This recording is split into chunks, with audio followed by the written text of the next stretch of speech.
오늘 설교의 주제는 정말 특별합니다. 시범입니다. 왜 시범일까요? 보통은 우리가 하나님의 사랑을 나타내 보여주는 걸 시범이라고 하죠. 시범. 서로에게 말해 봅시다. 시범. 우리 삶에서 아주 중요한, 특별히 그리스도인의 삶에서 매우 중요한 주제입니다. 왜 제가 이 주제를 골랐을까요? 왜냐하면 시리즈로 설교가 계속되고 있기 때문입니다. 모두가 다 새벽 기도에 참석하셨는지 모르겠지만은 벌써 4번에 걸쳐서 우리는 하나님 나라의 제자화에 대한 말씀을 들었습니다. 우리가 어떻게 하면 진정 예수님의 제자가 될 수 있을까요? 또 어떻게 하면 우리가 다른 사람들을 주님을 따르는 제자로, 예수 그리스도의 헌신된 제자로 쓸 수 있을까요? 이미 제가 말씀드렸습니다. 예수님께서 어떻게 우리에게 시범을 보여주셨는지요. 예수님은 12명의 제자를 선택하셨고 그들과 함께 동거하셨습니다. 3년 반 동안 말이죠. 무엇을 위해서죠? 진정한 하나님 나라의 삶을 보여주기 위해서입니다. 어두운 삶, 슬픔 가득한 삶, 죽어있는 삶이 아니라 살아있는 삶을 말입니다. 예수님은 그래서 제자들과 3년 반을 함께 하시면서 항상 보여주고 싶어 하셨습니다. 그래서 두 번째가 동거입니다. 동거하시며 예수님이 하고자 하신 일은 무엇일까요? 세 번째로 원하신 것은 바로 그들의 삶의 스타일, 생각을 이 세상으로부터 완전히 구별해내는 것이었습니다. 그들을 훈련하셔서 하나님께 완전히 순종하도록 말입니다. 하나님의 말씀에도요. 그와 같이 하나님께서 무엇을 말씀하시든 과감하게 자신의 삶을 헌신하도록 말입니다. 고백합시다. 아멘. 여러분 모두가 그런 분들이십니다. 즉 예수님은 12명의 제자를 선택하셔서 그들과 함께 지내셨다는 거예요. 한번 생각해 보세요. 만약 예수님이 여러분과 함께 3년 6개월을 함께 먹고 함께 자고 함께 대화하고 함께 교제한다면 우리의 삶은 어떻게 될까요? 엄청난 변화가 일어날 것입니다. 바로 이게 예수님이 12명의 제자들과 함께 하기를 원하셨던 이유입니다. 주님은 우리도 그렇게 살기를 원하십니다. 비록 우리가 한 아파트에 함께 살 수는 없어도 더 많은 시간들을 함께 보내는 걸 말이죠. 그럼 왜 동거해야 할까요? 그렇게 완전히 그들의 삶을 세상으로부터 분리시키기 위해서입니다. 세상 사람들은 자기 방식대로 살아갑니다. 자기의 육체적인 욕망과 자기가 원하는 것, 이기적인 모습, 고집스러움. 하지만 예수님은 아버지께 온전히 순종하셨습니다. 심지어는 겟세마네 동산에서 아버지께 이렇게 기도하셨죠. 주님 할 수만 있다면 이 잔을 나에게서 옮겨주시옵소서. 그러나 내 뜻대로 마시옵고 당신의 뜻대로 하소서. 예수님은 세상의 생각으로부터 완전히 구별되셨습니다. 아버지의 뜻에 전적으로 헌신하셨다는 거예요. 우리도 그렇습니다. 여러분도 그러시죠? 그렇죠? 서로 이야기합시다. 당신은 주님께 헌신된 사람입니다. 당신은 하나님께 온전히 순종하는 자입니다. 그렇죠? 그래서 하나님께서 우리를 보시면서 말씀하십니다. 내 아들아, 내 딸아, 참 잘했다. 너는 항상 나에게 순종하는구나. 이제 내가 하늘과 땅에 있는 모든 것을 너희들에게 주노라. 이것이 바로 축복입니다. 단지 생각과 삶을 세상에서 분리해내는 게 끝이 아니라 그들에게 생명을 부여하셨다는 거예요. 말해봅시다. 부여. 무슨 말입니까? 그저 그들의 마음뿐만이 아니라 삶 전체가 매일 기쁨으로 가득 차게 하려는 것입니다. 하나님의 주시는 소망으로, 부정적이지 않고 긍정적인 것으로요. 어떤 사람은 그 얼굴로 벌써 말합니다. 나는 부정적인 사람이야. 나는 판단하는 사람이야. 나는 정죄하는 사람이야. 뭐라고 하기만 해봐. 널 공격할 거야. 하지만 그런 사람에게도 하나님은 생명을 부어주십니다. 어떻게 해요? 하나님의 말씀을 통해서서. 제가 말씀을 드렸죠. 요한복음 6장 63절. 너희에게 이런 말은 영이요 생명이라. 즉 우리가 지금 듣고 있고 읽고 있는 이 하나님의 말씀이 곧 영이요 생명이라는 거예요. 다시 말해서 하나님의 말씀이 우리의 영을 일으키는 것입니다.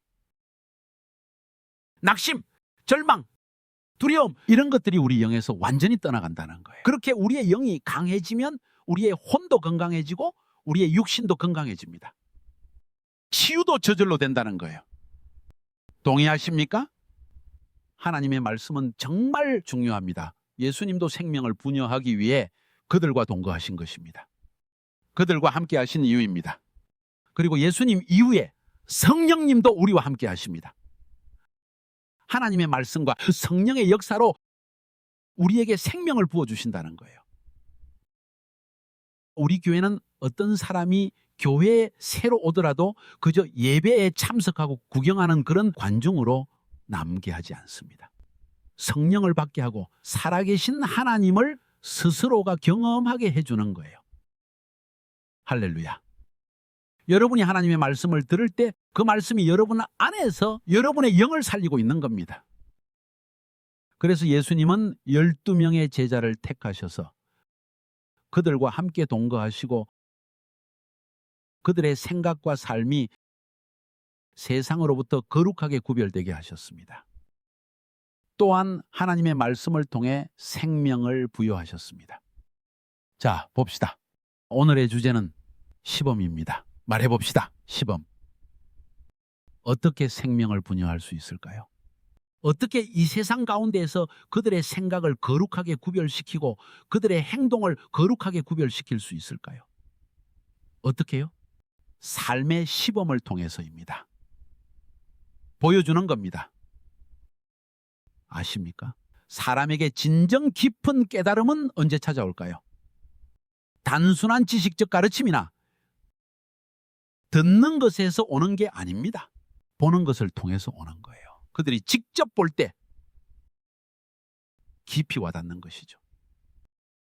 동의하십니까? 제가 듣기로는 그리고 제가 알기로는 우리 성도분들이 주변 사람들에게 이런 평가를 받고 있다고 그렇게 알고 있습니다. 이런 이야기를 듣고 있다고 합니다. 기독교인들은 거짓말하지 않는다. 크게 아멘 합시다. 기독교인들은 말을 바꾸지 않는다.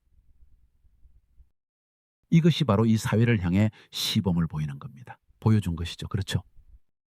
이게 정말로 중요합니다. 제가 며칠 전 새벽 기도 때 말씀드렸는데 여러분 개 아시죠? 이렇게 옆으로 다니는 개.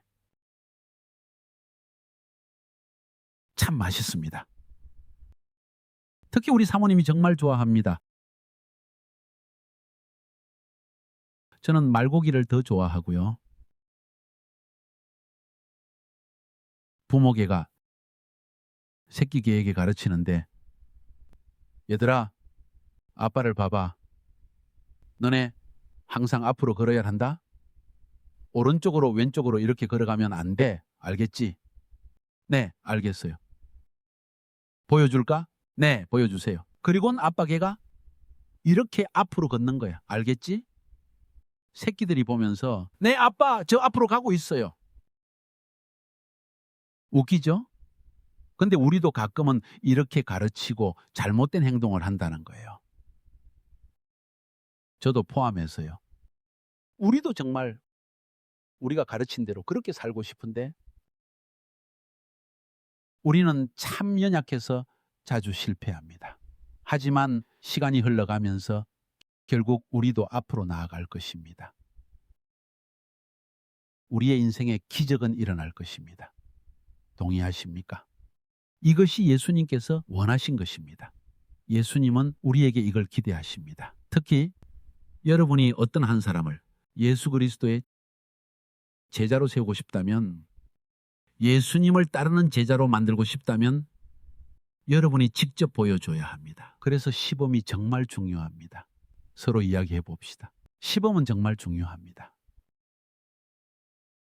그래서 예수님은 먼저 시범을 보여주신 거예요. 우리가 원하는 것은 무엇입니까? 교회 지체들과 셀리더들이 복음을 전하고 매일 기도하고 하나님의 말씀을 듣기 원합니다. 근데 정작 본인은 그렇게 안 하는 거예요. 에이, 굳이 안 해도 되겠네. 지체들은 이렇게 느끼는 거죠. 그래서 시범은 사람들이 직접 눈으로 보고 따라하게 만드는 최고의 방법입니다. 직접 행하는 거예요. 그냥 이해만 하게 하는 게 아니에요. 예수님의 삶을 보면 우리는 기도에 대해 분명히 배울 수 있습니다. 물론 기도하는 방법도 가르쳐 주셨죠. 너희는 기도할 때 낙심하지 말라. 기도를 멈추지 말라. 예를 들어 주셨습니다. 어느 날 밤 한 친구가 자신의 친구를 찾아왔습니다. 문을 막 두드립니다. 빵 좀 줘! 친구가 우리 집에 찾아왔는데 집에 빵이 없어. 친구가 말하길, 나 벌써 잠들었어. 아내도 자고 있고 빵이 어디 있는지도 몰라.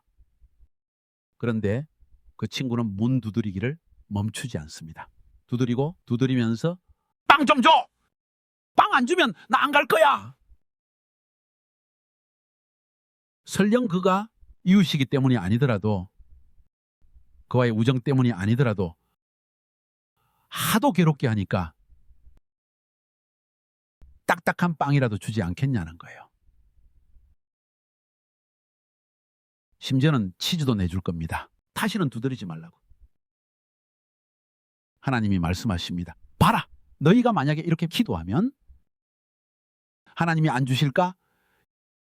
친구이기 때문이 아니라 포기하지 않는 그의 간청, 믿음 때문에 하나님께서 너에게 안 주시겠느냐. 바로 그렇게 기도에 대해서 가르치신 것입니다. 동의하십니까? 그리고 또 다른 예를 들어서 가르쳐 주셨습니다. 불의한 재판관에 대한 이야기죠. 그에 대해서는 더 이야기하지 않겠습니다. 많은 것을 가르치셨습니다. 그런데 가르치시기만 한 게 아니라 보이셨습니다. 기도에 대해서. 성경 본문을 볼까요? 잠깐 설명만 드리겠습니다.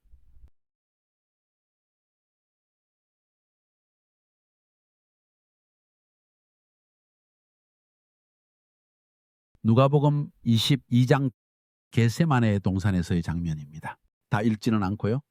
39절만 보겠습니다. 예수께서 나가사 습관을 따라 감람산에 가시마에. 여기서 습관을 따라라는 말이 중요합니다. 습관.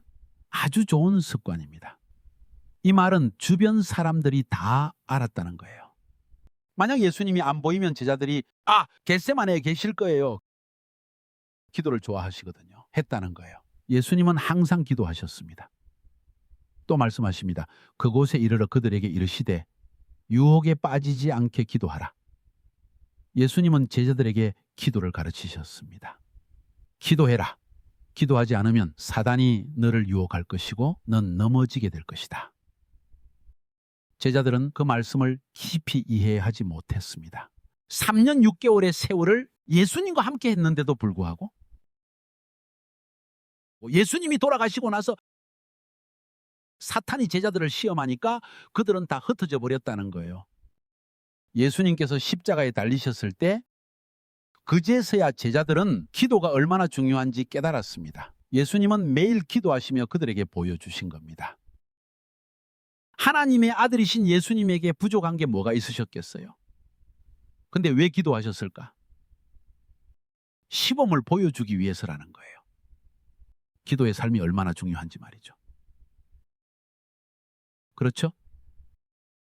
만약 기도하지 않으면 시험과 유혹 속에서 뭘 해야 될지 모르는 거예요. 근심하고 염려하고 모든 걸 다 잃어버리고서는 나 못하겠어. 왜 하나님은 날 안 도와주시지? 왜 그럴까요? 평상시에 기도를 쌓지 않아서입니다. 그래서 사탄의 공격에 무너지는 겁니다. 예수님은 그걸 보여주시는 거예요.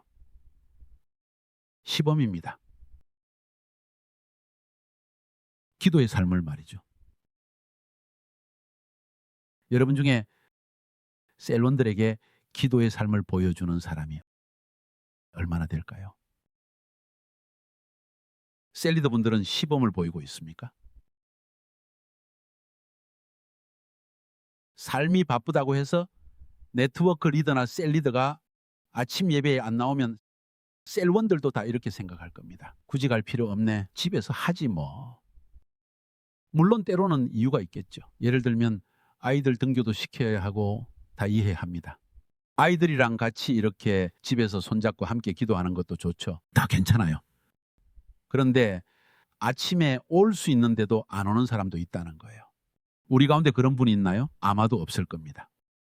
우리 성도님들은 다 좋은 성도분들이세요. 순종하는 성도들이시죠. 그렇죠? 제가 왜 이런 말을 드릴까요? 안타까워서 그렇습니다. 제가 아내와 함께 오랜 시간 살면서 미안해 여보, 가족 이야기 하지 말라고 했는데 저는 여러분께 시범을 보여드리기 위해 항상 하나님의 말씀을 연구하고 영의 양식을 아주 맛있게 준비해서 여러분께 전하고 있습니다. 영적 창고에서 모든 재료를 꺼내서 요리하고 기도하며 이것을 전해드리는 겁니다. 이것이 제 사명이고 제 삶의 시범입니다. 형제님들 동의하시죠? 비탈리 목사님께서 동의하시면 다 동의하는 겁니다. 목사님은 제 옆에서 다 보셨으니까요. 그런데 제가 제 아내를 보면요. 제 아내는 하나님을 만난 그 순간부터 지금까지 항상 저에게 기도의 삶을 보여줬습니다. 저에게 말이죠. 여러분들도 아마 보셨을 겁니다. 솔직하게 말씀드려서 늘 부러웠습니다. 저도 아내처럼 하고 싶은데 저는 안 되더라고요. 아침에 일어나면 벌써 없어요. 어디 갔는지 보면 기도실에 있는 거예요. 오늘 아침 기도 없잖아 하면 교회에 아침 기도 없으면 기도 안 해요? 목사님? 목사님? 어떻게 생각하세요? 부끄럽더라고요. 최근에 제가 아내에게 더 많이 배우고 있습니다. 아내가 삶에서 보여주는 시범을 통해서요. 시범은 너무나 중요합니다. 때문에 우리는 리더로서 보여줄 수 있어야 합니다. 단순히 겉으로만 보여주라는 게 아니에요. 그게 바로 왕의 삶이요. 제자의 삶입니다. 그럴 때 여러분의 제자들이 여러분의 삶을 보면서 배우는 것입니다. 눈으로 직접 여러분의 삶을 보면서 배우는 것입니다. 지금 또한 마지막 때에 대한 말씀을 듣고 있는데요. 마지막 때. 날이 갈수록 강해지는 사탄의 유혹을 과연 우리는 어떻게 이겨낼 수 있을까요?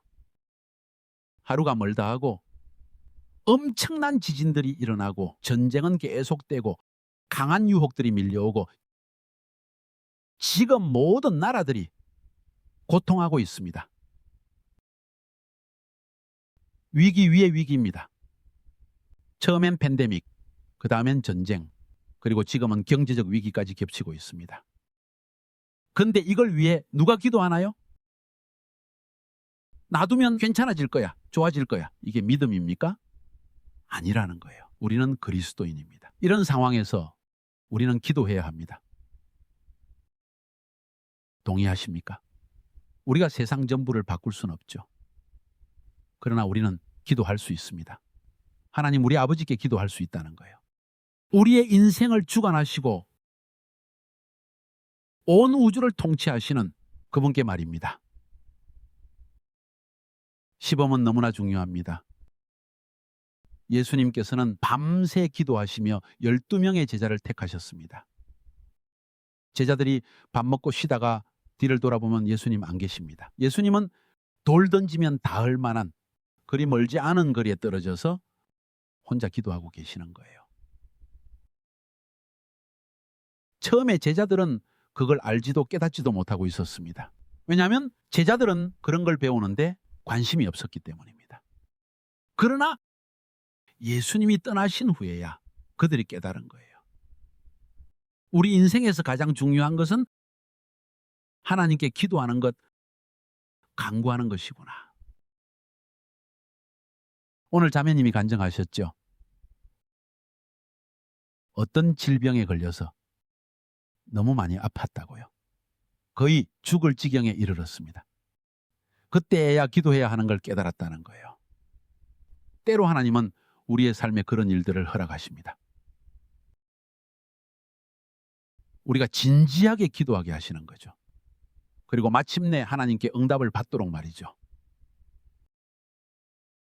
이걸 경험하면 그때서야 비로소 그 사람이 깨닫는 겁니다. 아, 매일 기도해야 하는구나.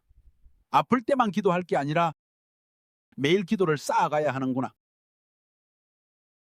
그때야 하나님의 보호막이 견고해지는 거예요. 동의하십니까? 해봅시다. 그냥 보여주기식이 아니라 이건 기도로 사는 것을 우리의 삶으로 보여주는 것입니다. 이것이 우리 교회의 모습이어야 하는 거예요. 저도 여러분과 함께 노력할 겁니다. 그래서 저도 스스로 다짐했습니다. 매일 아침 형제들과 함께 기도하리라. 토요일 아침에는 기도 시간이 없는 게 얼마나 아쉽던지. 전화해서 여기로 오라고 할까? 보고 싶더라고요.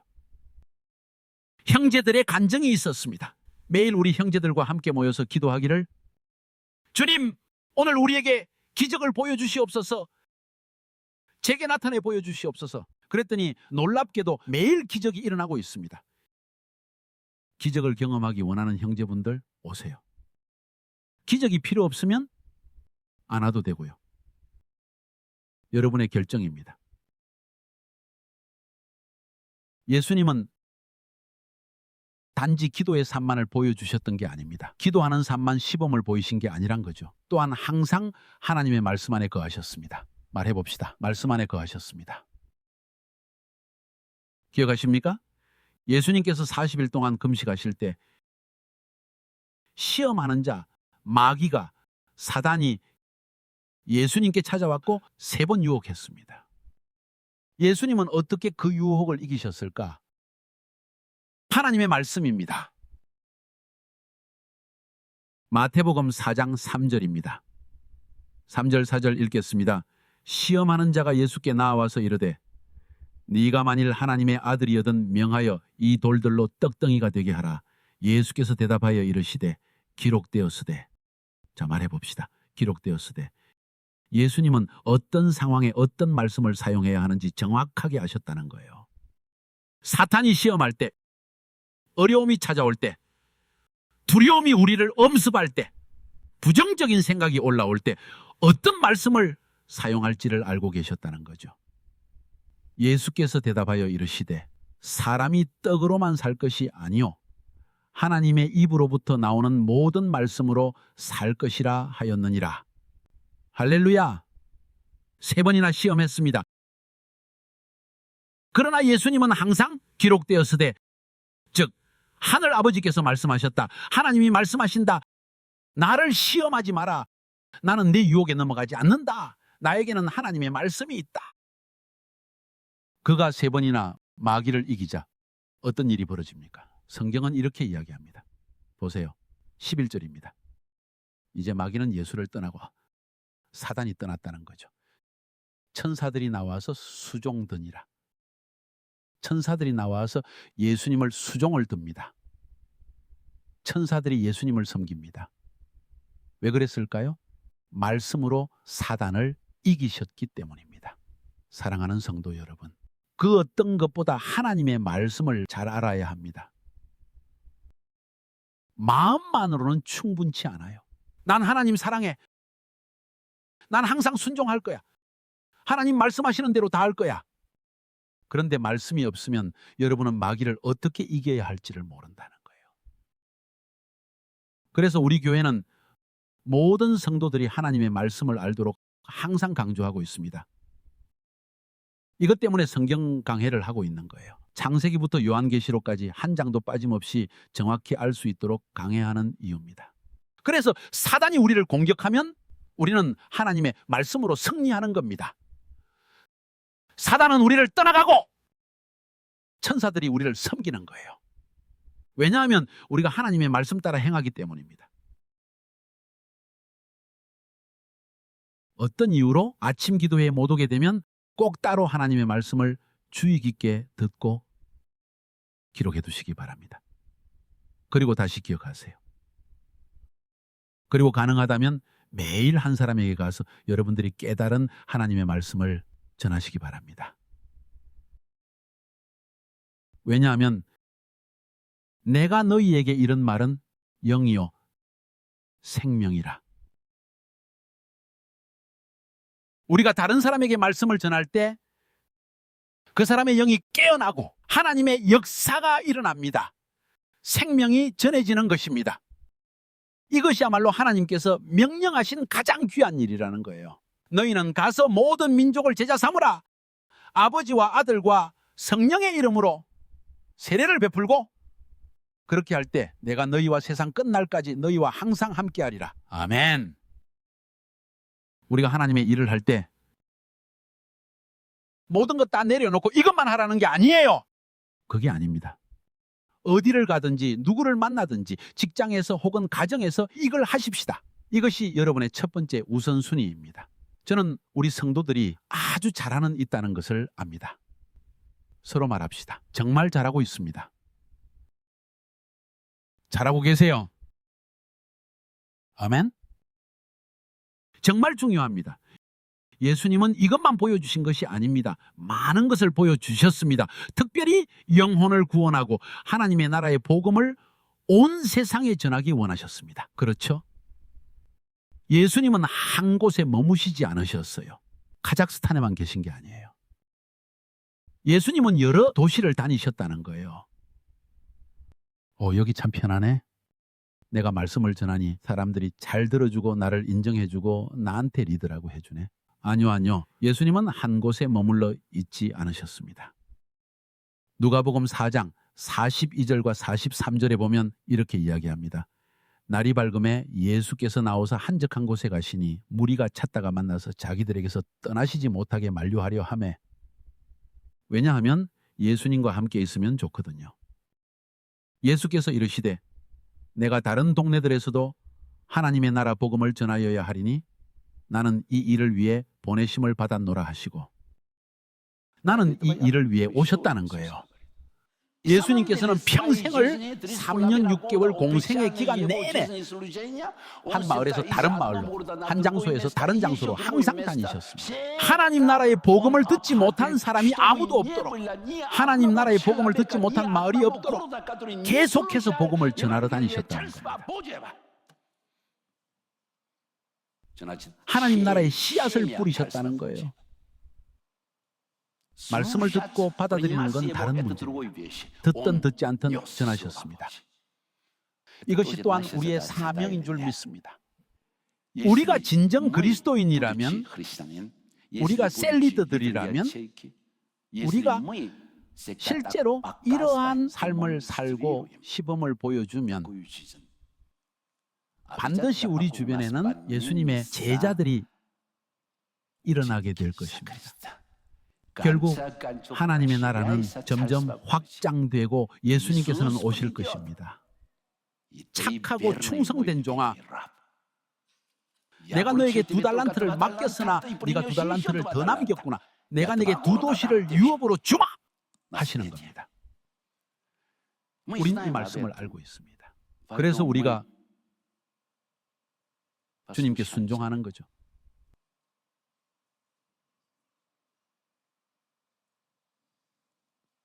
많은 사람들이 마지막 때입니다. 마지막 때입니다. 우리도 믿는 자로서 지금이 분명 마지막 때라는 것을 압니다. 그런데 중요한 것은 마지막 때를 어떻게 사느냐입니다. 예수님께서 당신의 제자들에게 보여주신 그 삶을 우리도 살아야 합니다. 저도 한번 생각해 봤습니다. 제가 65세인데요. 과거를 돌아보니 참 많은 일을 했습니다. 제 건강도 제대로 돌보지 못했습니다. 제 가족들에게도 잘하지 못했습니다. 주님을 위해서 모든 것을 쏟았습니다. 제가 아내에게 종종 말합니다. 조금 쉬면 좋겠네. 그러면 아내가 차라리 주님께로 가세요.